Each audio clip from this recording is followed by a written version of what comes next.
धीरेन्द्र शास्त्री कुछ ऐसे शब्दों का चयन करते हैं जिससे लोगों को चोट लगती है और वो उनके विरोधी हो जाते हैं। अब ऐसा क्या कहते हैं धीरेन्द्र शास्त्री? या फिर कुछ हिंदुओं के लिए ऐसी चीज बोलते हैं जो दूसरे लोग सुन करके चिढ़ते हैं और फिर विरोधी हो जाते हैं। यही मेरे मेरे अकॉर्डिंग यही है बात। ठीक है, कि लोगों का विरोध करना। अब देखो, मैं थोड़ा सा आपके सामने प्रूव करूंगा, कुछ रखूंगा और आप सुनिए।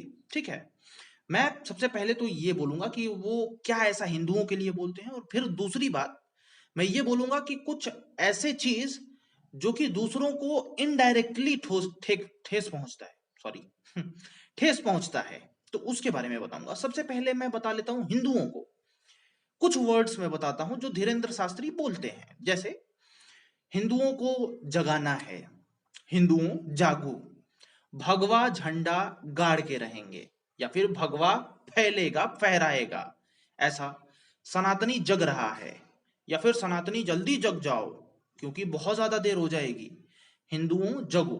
ये ऐसे कुछ वर्ड्स हैं जो कि हिंदुओं के लिए बोले जाते हैं, क्योंकि हिंदुओं के धर्म गुरु हैं तो इसलिए हिंदुओं के लिए बोलते हैं। लेकिन इससे चोट किसी और को लगती है, कुछ लोगों को लगती है। अब मैं आगे बताऊंगा, लेकिन अब हम यहां पे देख लेते हैं कि कुछ ऐसे वाक्य जो कि किसी को बोला नहीं जाता लेकिन फिर भी किसी को बोला जाता है और इनडायरेक्टली वार करता है, और लोगों को पता नहीं क्यों लगता है जबकि वो बात सच होती है। ठीक है, अब उसको हम देख लेते हैं। जो लोग पत्थर मारते हैं उन्हें मारो, उन्हें जेल में भेजो।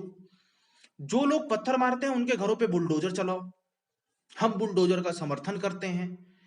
ये जो है ना, ये कुछ अन्य वाक्य हैं जो कि बोलता है आदमी और तिरछा जाके लगता है किसी और को, और वो विरोधी हो जाता है।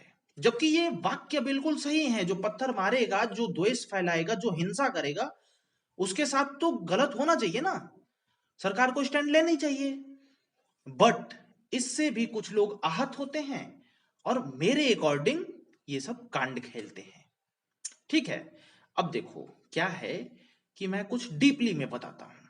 ठीक, जो आजकल चल रहा है मोस्टली सोशल मीडिया पे, आप जाकर के कोई भी धार्मिक पोस्ट करेंगे, ठीक है, आप अगर कुछ बड़े लेवल पे होंगे तो ठीक है, छोटे लेवल पे तो अपने दोस्त वोस्त तो वो सब गलत बोलेंगे ही नहीं।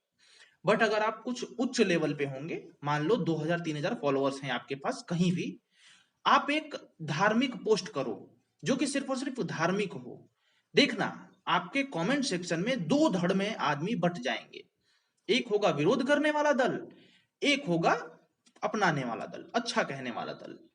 जो विरोध करने वाला दल होगा उसके पास कोई ठोस प्रमाण नहीं होगा कि आप गलत कह रहे हो, लेकिन वो उतना ही सोच सकता है, इसीलिए वो विरोध करेगा।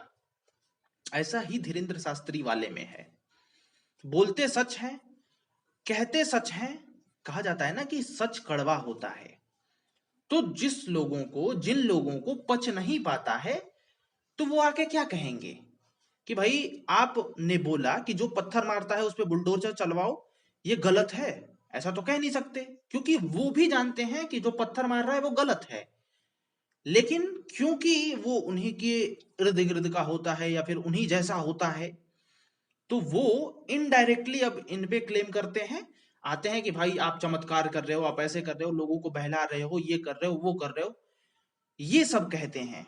और सोचते हैं कि इस व्यक्ति को दबा दिया जाए, क्योंकि वो डायरेक्ट तो कुछ बोल ही नहीं सकते। अरे भाई, उनके पास कुछ है ही नहीं बोलने को, तो वो बोलेंगे क्या?